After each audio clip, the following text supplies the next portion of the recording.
Hello everyone, today's chapter number 2 सच्चा बालक। यह कहानी है सच्चा बालक। तो लेसन को स्टार्ट करेंगे, पार्ट कहानी को स्टार्ट करेंगे। उससे पहले हम लोग देख लेते हैं इसमें परिचय क्या कह रहे हैं कि यह कहानी एक 9 वर्ष के ऐसे बालक की है। कितना वर्ष का बालक है? इसमें 9 वर्ष का बालक है, जिसने संकट की घड़ी में भी अपनी माँ की दी हुई शिक्षा का पालन किया। प्रस्तुत कहानी का उद्देश्य विद्यार्थियों में सत्य बोलने की प्रेरणा को विकसित करना है। यानी कि इस कहानी का कौन सा सच्चा बालक, कहानी का मेन उद्देश्य, यानी कि उसका मेन टॉपिक है, उनकी मेन उद्देश्य है कि विद्यार्थियों को, बच्चों को, स्टूडेंट्स को सच बोलने की, यानी कि सत्य बोलने की प्रेरणा मिल सके।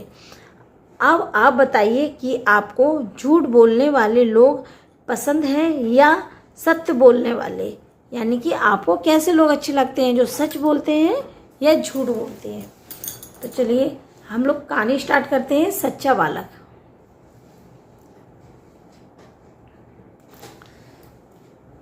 यह कहानी उस समय की है जब आजकल की तरह यातायात के उपयुक्त साधन नहीं थे।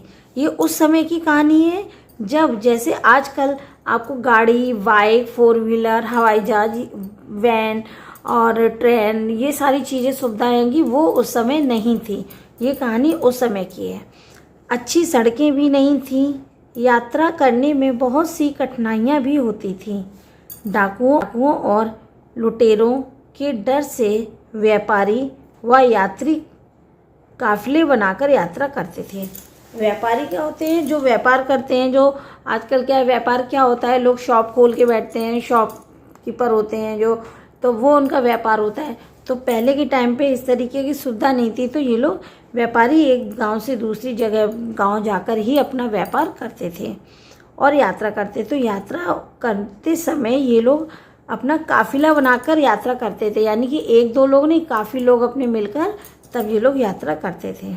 ऊँटों से घोड़ों की पीठ पर अपना सामान लादा जाता था। ये लोग अपना ऊँट पे, घोड़ों पे अपना सामान लाद कर चलते थे।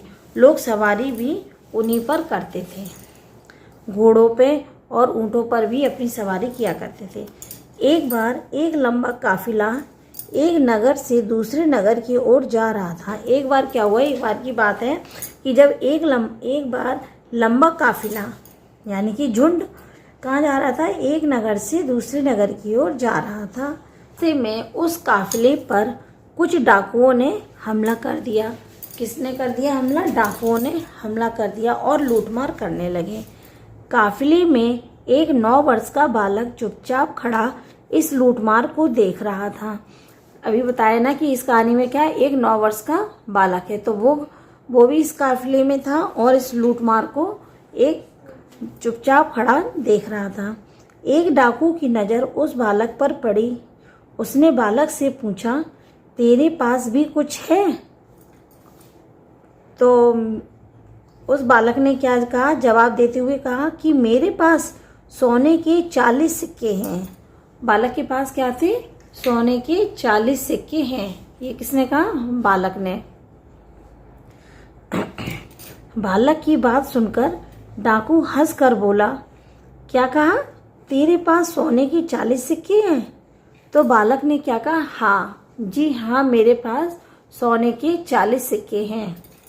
डाकू बालक का हाथ पकड़कर अपने सरदार के पास ले गया और बोला, कहाँ पे ले गया वो?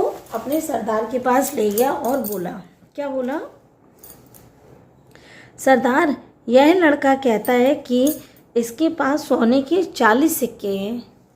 डाकू की बात सुनकर सरदार बहुत अचंभित हो गया और उसने बालक से पूछा, तेरे सोने के सिक्के कहाँ से आए कि तेरे पास इतने सोने के सिक्के? 40 सिक्के थे तो तेरे पास कहाँ से आए?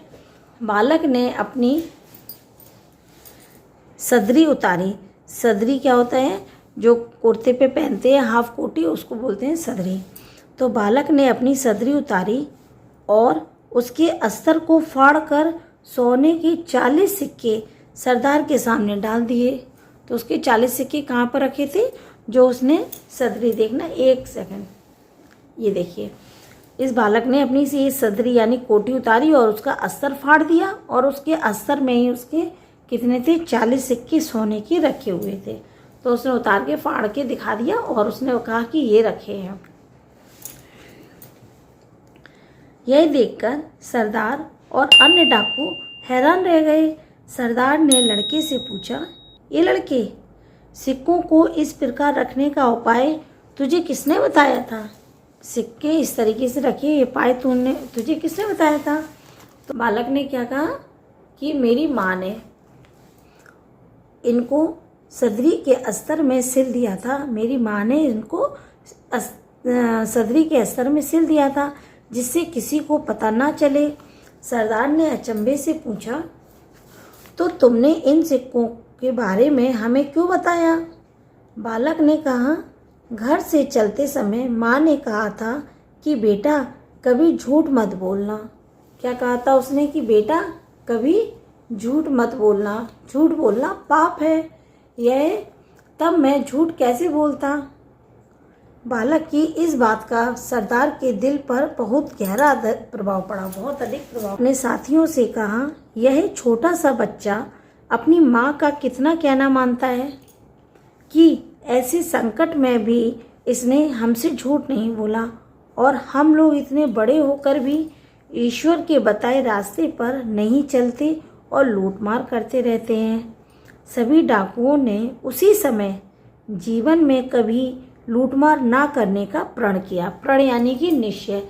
उसी समय डाकुओं ने क्या किया, जैसे ही बच्चे ने अपनी जो उसकी माँ ने उसको सोने के 40 सिक्के दिए थे सदरी में रख के, वो उसने जैसे ही डाकुओं को बताए, तो डाकुओं ने जब उससे पूछा कि आपने मुझसे क्यों बताया ये झूठ, तो उसने कहा मेरी माँ ने कहा था कि झूठ बोलना पाप है और आप कभी झूठ नहीं बोलेंगे।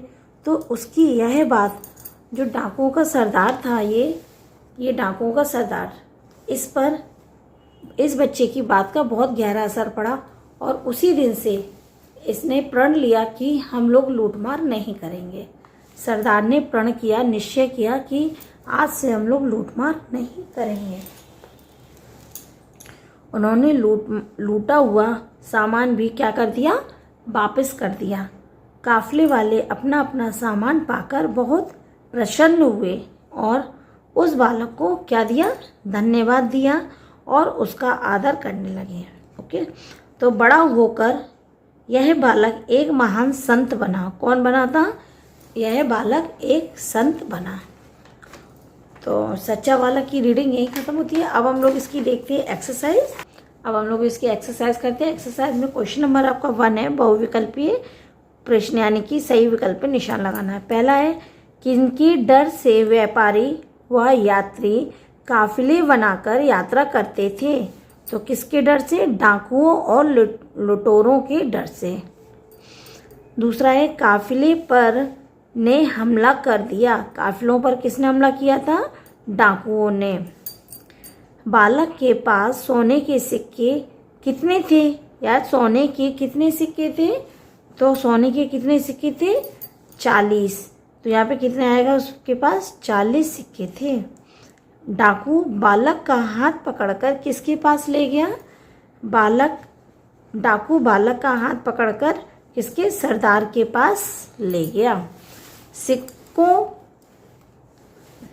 को इस प्रकार, क्वेश्चन नंबर 5 है कि सिक्कों को इस प्रकार रखने का उपाय बालक को किसने बताया था?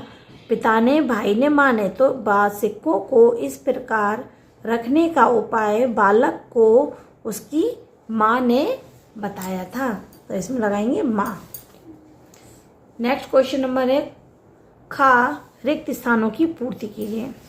रास्ते में काफिले पर डाकुओं ने हमला कर दिया। दूसरा है,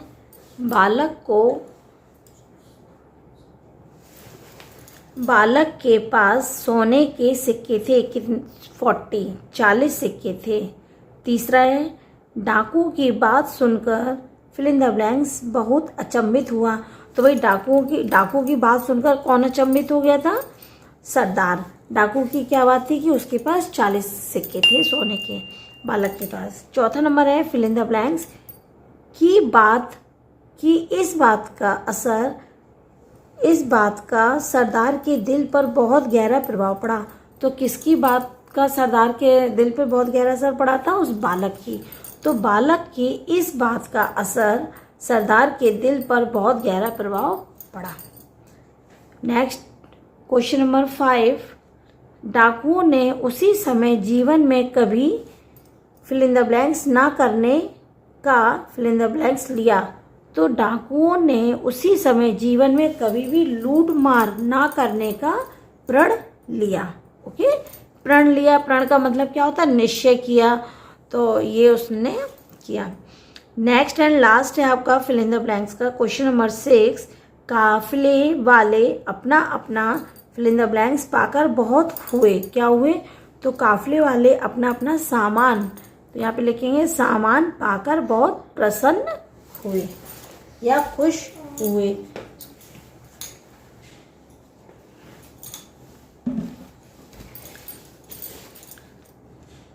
नेक्स्ट है क्वेश्चन नंबर ग, यानी किसने कहा। ये स्टेटमेंट दिया गया है, आपको ये बताना है कि ये स्टेटमेंट किसने कहा। मेरे पास सोने के 40 सिक्के हैं। तो ये किसने कहा था? बालक ने। तुमने इन सिक्कों के बारे में हमें क्यों बता दिया? तो ये किसने कहा था? डाकुओं के सरदार ने। तीसरा है, चलते समय माँ ने कहा था कि बेटा कभी झूठ मत बोलना, झूठ बोलना पाप है। ये किसने कहा था? बालक ने कहा था। चौथा है, यह छोटा सा बच्चा अपनी माँ का कितना कहना मानता है कि ऐसे संकट में भी इसने हमसे झूठ नहीं बोला, और हम लोग इतने बड़े होकर भी ईश्वर के बताए रास्ते पर नहीं चलते और लूटमार करते रहते हैं। तो ये किसने कहा है? डाकुओं के सरदार ने कहा। क्लियर? तो ये आपकी इस एक्सरसाइज भी यहीं पे ख़त्म होती है। इसी के साथ ये आपका चैप्टर था सच्चा बालक, ये कहानी हमारी यहीं ख़त्म होती है और मिलते हैं अब हम लोग नेक्स्ट वीडियो में किसी नई कहानी के साथ। तब तक के लिए बाय, टेक केयर।